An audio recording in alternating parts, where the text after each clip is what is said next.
Bonjour Christophe. Bonjour. Tu es le président de la Fédération des Bikers de France, la FBF, c'est ça? Depuis 5 ans. Alors nous sommes sur la Health Week à Fréjus, édition 2023. Vous allez entamer le Tour de France de la FBF. Exactement. On s'est donné rendez-vous donc avec plusieurs participants sur la Health Week 2023. L'idée étant de se regrouper, de faire connaissance un peu avant, pour ensuite partir tous direction l'Ariège, puisque le départ officiel du Tour de France FBF 2023 se fait depuis l'Ariège. Alors on va revenir sur le Tour de France, mais je voudrais d'abord qu'on revienne sur la naissance de la Fédération de Bikers, ce que ça représente et quels sont ses projets. Alors la Fédération des Bikers de France est née donc en 2011 de l'idée de plusieurs associations qui en fait avaient le besoin de se regrouper pour défendre la custom culture, défendre la culture biker française et défendre la moto modifiée. Aujourd'hui, beaucoup de bikers en fait aiment modifier leur moto, aiment les customiser, on appelle ça customiser sa moto, donc la personnaliser. Et aujourd'hui, la loi ne permet pas cette personnalisation, c'est-à-dire tout ce qui sort du cadre de la moto sortie d'usine est illégal. Et a fortiori avec le contrôle technique qui arrive. Alors, a fortiori avec le contrôle technique qui arrive, parce que bien que le gouvernement nous ait dit que cela ne serait au départ que pour la sécurité des motards en général, ils ont inclus bien entendu des problématiques de pollution, donc tous les pots qui ont été changés, qui ne sont plus des pots d'origine, ne sont plus valables. Si je change une fourche, elle n'est plus valable non plus, bien que l'ensemble de ces produits soit homologué CE, soit vendable dans toute l'Europe sans aucun problème, montable dans toute l'Europe sans aucun problème. Il n'y a qu'en France que ces produits sont interdits. Voilà. Et donc le but de la fédération, c'est de permettre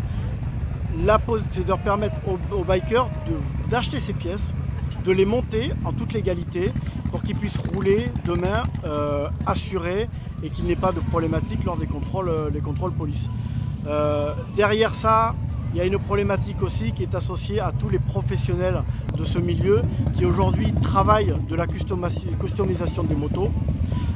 Demain, ces professionnels, comme ça s'est passé dans d'autres pays, on va prendre par exemple la Belgique, en fait vont perdre une grosse partie de leur chiffre d'affaires puisque les gens n'auront plus la possibilité de customiser leurs motos, de les personnaliser et donc toutes les pièces et toutes les opérations qui sont réalisées par ces gens-là aujourd'hui en fait ne pourront plus être faites. Grosso modo, on a une idée du chiffre d'affaires que représente ce million de la custom culture, de la transformation, de la customisation et du nombre de personnes qui s'adonnent à cette pratique. Alors du nombre de personnes aujourd'hui, il y a 300 000 bikers en France, donc on va dire qu'il y en a près de la moitié qui customisent leur moto. Mais il ne faut pas oublier que la customisation de la moto ne concerne pas que les customs. C'est-à-dire que vous prenez les hypersports, une hypersport aujourd'hui, dès qu'elle sort du magasin, elle est modifiée par son propriétaire. Vous prenez les trails aujourd'hui qui sont modifiés en super motard, ce sont aussi des modifications, ce sont aussi des personnalisations. Et ces personnalisations ne sont pas spécifiquement associées au milieu custom, mais elles sont prises quand même dans cette problématique de modification et de personnalisation de la moto. Voilà. Donc on n'a pas aujourd'hui d'études qui nous permettent de nous donner le chiffre du nombre de personnes ou le chiffre financier que ça représente. On sait par exemple dans des cas particuliers, on sait que la Belgique par exemple sur le marché de l'occasion a perdu 40% de son chiffre depuis le 1er janvier parce qu'ils ont mis en place le contrôle technique. À cause du contrôle technique. 40% du chiffre énorme. Mis à la poubelle, c'est énorme. C'est énorme. Je suppose que vous êtes en contact avec les instances gouvernementales concernant justement ce contrôle technique. On est en discussion directe avec le ministère des Transports. Donc Et où en est-on aujourd'hui? Au mois d'août 2023, le 3 août 2023. Aujourd'hui, où on en est à ce que le gouvernement nous dit on vous a entendu, on vous a écouté, on va mettre en place quelque chose qui répond à vos attentes. Ça, c'est des discussions qu'on a eues depuis plusieurs mois avec le ministère des Transports. Donc on a fait énormément de propositions pour aller dans le sens de ce que attendent les bikers aujourd'hui, les motards aujourd'hui, puisque c'est fait aussi avec la FFMC. Malheureusement, le gouvernement a souhaité nous la faire à l'envers. Je suis désolé, c'est un peu cru. Le projet de loi qui a été monté ne correspond pas du tout à ce qui nous a été dit. Alors qu'y a-t-il dedans en substance? En substance, il y a énormément de contrôles sur les pièces moto qui ont été montées. Il y a du contrôle anti-pollution. Voilà, donc derrière, il y a du contrôle de bruit, donc des choses qui aujourd'hui n'ont pas trait à la sécurité du biker, à la sécurité du motard. Voilà. En fait, on est plus dans quelque chose qui est pour répondre politiquement aux écolos que pour répondre réellement à la sécurité des motos. Voilà. Aujourd'hui, la moto, les problématiques techniques sur les accidents moto, c'est 0,3%. Voilà. Les problématiques de la route sur les accidents moto, c'est plus de 17%. C'est-à-dire qu'aujourd'hui, en réparant les routes, on sauve plus de vies qu'en mettant un contrôle technique sur les motos. Mais le choix du gouvernement a été plutôt de taper sur les motards parce que c'est facile. Voilà. Et leur portefeuille, parce que en fait, c'est la facilité. Voilà. C'est malheureusement le cas. On a une idée du calendrier? La dernière information qu'on a, c'est là, suite à l'étude qui a été mise en ligne, donc ils ont reçu énormément de réponses qui vont dépouiller. Mais la fameuse consultation. La fameuse consultation. Mais l'idée du gouvernement, et on le sait aujourd'hui, voilà, et je pense qu'ils n'en démordront pas, c'est qu'au 1er janvier, donc, ils mettent quelque chose en place pour des premiers contrôles.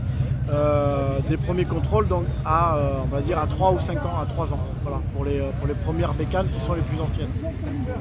Donc en fait le dossier est plié? Pour nous malheureusement, le dossier est plié. Les mobilisations qui ont été faites par la Fédération des Bikers de France n'ont pas porté leurs fruits, c'est-à-dire que on va dire que les motards, au bout d'un moment, en ont eu assez.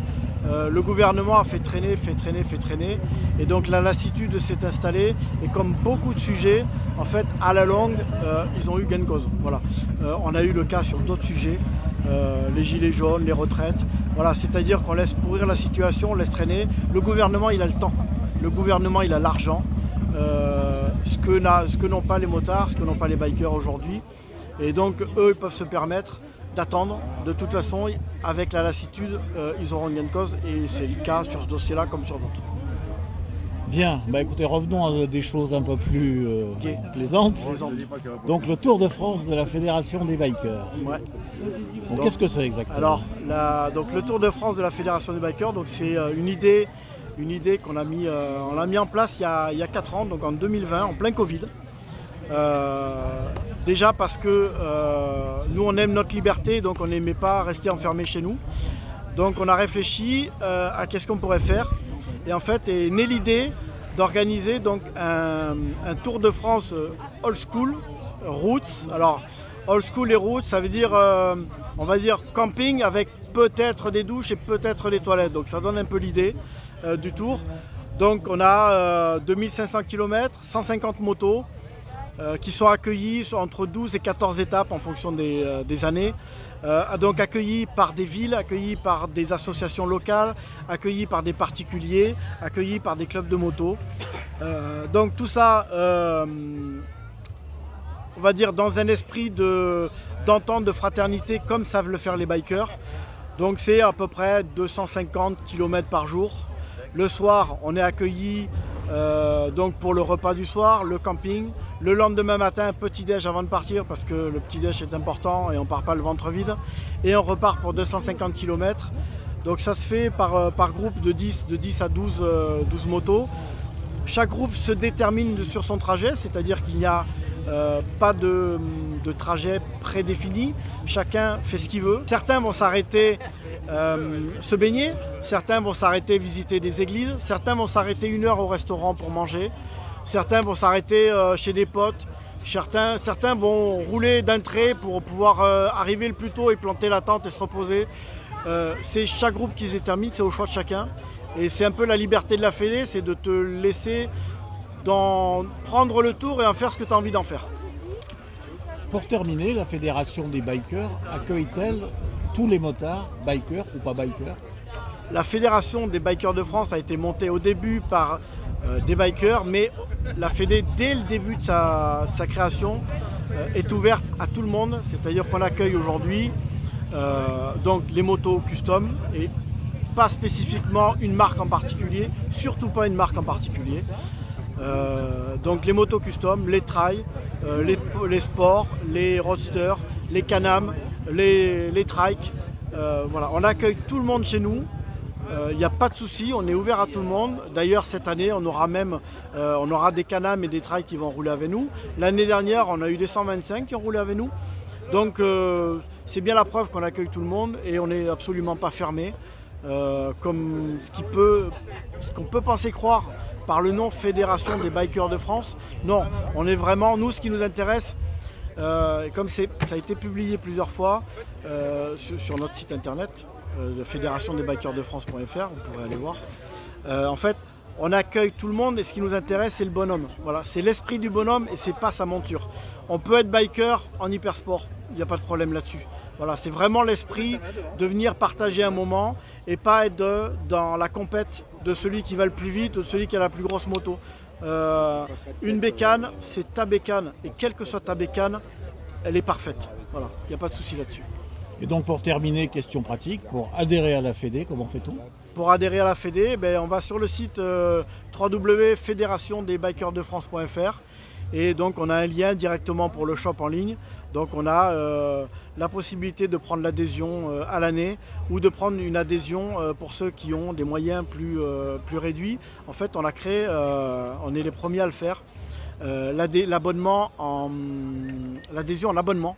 C'est-à-dire qu'en fait on paye une petite somme tous les mois et mensualisé. Voilà, on mensualise. En fait c'est un abonnement, c'est reconduit tous les ans comme un abonnement téléphonique ou un abonnement d'une chaîne télé. Et en fait tous les mois on prélève une petite somme sur le compte et cette petite somme en fait crée l'abonnement et à partir du moment où on a payé la première mensualité, en fait on est adhérent de la FBF. Voilà. Je ne sais pas si on l'a évoqué, vous êtes combien de membres à la FBF? Cette année on a dépassé les 5000. Ah oui quand même. Ouais, quand même. Pas mal. Ouais c'est bien. On est assez content.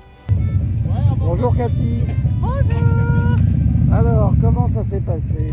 Super, on a passé une excellente journée encore.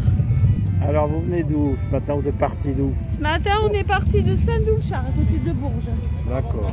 Voilà, et puis on a fait notre petit parcours. On a fait un gros run dans le Morvan. Oui. Et puis, Vous êtes passé par où dans le Morvan? On est passé par Château-Chinon. Et après on est redescendu sur Autun, qu'on a visité, on a bu un coup. Et donc comment est organisé le groupe du coup? Alors comment est organisé le groupe? J'ouvre. Derrière moi c'est Jean-Denis, juste derrière c'est Fred. Et puis à la suite comme ça. Et c'est Jérôme qui ferme et Dame qui est dans le milieu pour réguler et éventuellement alerter s'il y avait besoin, une panne, un problème quelconque. Du coup vous roulez en tiroir, comment vous faites? Alors on roule en quinconce mais on ne roule pas en tiroir. Non. En quinconce on respecte la limitation de vitesse. Il arrive par moment que dans les agglomérations ce soit un peu compliqué. Donc dans ce cas-là, dès que je vois que ça ne suit plus, je ralentis, je me gare en sécurité ou je continue à avancer lentement, je laisse passer les véhicules jusqu'à ce que le reste du groupe est revenu. Et vous êtes combien dans le groupe? On est 11 motos là aujourd'hui. Ouais. Alors ça dépend, il y a des jours on est un peu plus, des jours on est un peu moins. Aujourd'hui on était 11. Eh ben merde. Ouais, c'est comme ça. Salut. Bonjour. Voilà, c'est mieux. Donc on disait un oral de 750 de 2019. Ouais. Donc 2 roues motrices. 2 roues motrices. Pas toujours, mais celui-là il est de 2 roues motrices. Oui. D'accord. Panier freiné. Oui. Oui. Enfin, maintenant c'est obligatoire. C'est obligatoire, d'accord. Ouais. Et donc l'attelage, c'est toi qui l'as fabriqué? Oui, l'attelage c'est fait maison. Et qu'est-ce qu'il y a dedans du coup? Oh il y a la tente, il y a la bouffe, il y a tout ce qu'on veut. Il n'y a pas le frigo? Ah! Congélateur même. Non, Si. c'est pas vrai. Je suis habitué à faire les 1000 vaches aussi. Donc, Ah, d'accord, Les 1000 ok. vaches là, il y a les toilettes sèches, il y a la douche. Ah ouais, donc c'est toute une organisation en Voilà. fait. Là, la remorque, elle est bien. Puis on sent l'homme d'expérience là. Je suis plus tout jeune, quoi. Ah oui, c'est ça. Je suis handicapé et tu vois, regarde. T'as pas d'embrayage. Ah ouais, d'accord. L'embrayage, il est là. Ça, c'est l'embrayage. Et donc du coup le frein avant, il est où? Au pied. Il Au freine pied. des trois. Ah, il est couplé. Voilà. D'accord. Il est sur les trois. Et, ça me permet de freiner droit d'ailleurs. Ah oui, C'est très bien. bah oui. Voilà. Non, non, c'est des petites adaptations. Et sur l'Harley, bah, c'est pareil. Enfin non, sur une des Harley, j'ai un recluse. Et sur l'autre, j'ai une double poignée. Salut. Ouais, salut, Alors, tu participes au Tour de France de la Fédération Française des Bikers. c'est ça. Alors pour quelle raison, peux-tu m'expliquer? Eh ben, pour la convivialité, pour cette super aventure humaine qui est le run, puisque c'est la première fois que je le fais, c'est ce que je venais chercher. L'univers de la moto, rouler en bécane avec plein de gens, et là en plus avec des gens que tu connais pas forcément, et très très agréable, avec des gens qui ont tous la même passion, donc superbe. Tu viens d'où? Région parisienne. Et tu as rejoint le Tour de France à quelle étape du coup? Alors la première étape, et on est parti à 3 moteurs de la région parisienne, et on a rejoint le run à Roquefixade. Donc du coup tu as quasiment traversé la France pour rejoindre le Voilà, départ. tant qu'à faire. Ah oui, C'est ma deuxième année. édition. Deuxième édition, exactement. Et qu'est-ce que tu viens chercher dans ce type de rencontre? La découverte des régions françaises, Oui. différemment qu'avec la voiture. C'est organisé au point A et au point B. Mais entre les deux, on est libre, on fait ce qu'on veut. Et puis on rencontre plein de potes et puis on fait la fête. Alors comment ça se passe le montage de cette tente? Alors ça se passe super bien parce que en route j'ai changé de tente pour une tente beaucoup plus pratique.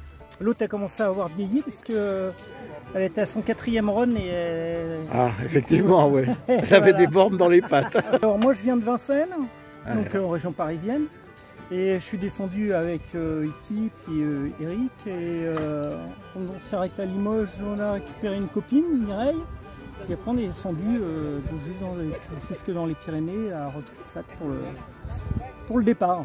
Mais on roule par petits groupes de façon à pouvoir s'organiser puis que ça soit plus cohérent, quoi. Parce que déjà à 10-12, il faut faire attention les uns aux autres, toujours être bienveillants les uns avec les autres. Une belle aventure. Découverte touristique aussi probablement. Aussi, oui. Puis on rencontre des gens. Gastronomique, oui. Et puis on rencontre des gens sur la route parce que forcément les motos, principalement des Harley, ça attire les gens. Et donc ils viennent nous parler spontanément et on fait des jolies rencontres. Alors en fait il y a un t-shirt par année. Et donc la fierté c'est d'avoir toute la collection de t-shirts de 2020 et également des patchs depuis le premier, quoi.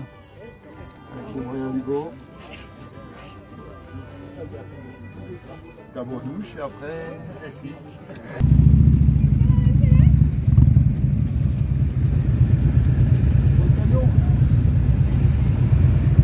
Il y a tout le garde-manger derrière en fait. Pardon? Il y a tout le garde-manger derrière. Il n'est pas au frigo mais... Non, il y a mon petit chocolat. C'est l'heure. Hein. C'est l'heure du goûter. Non, on va passer à la bière.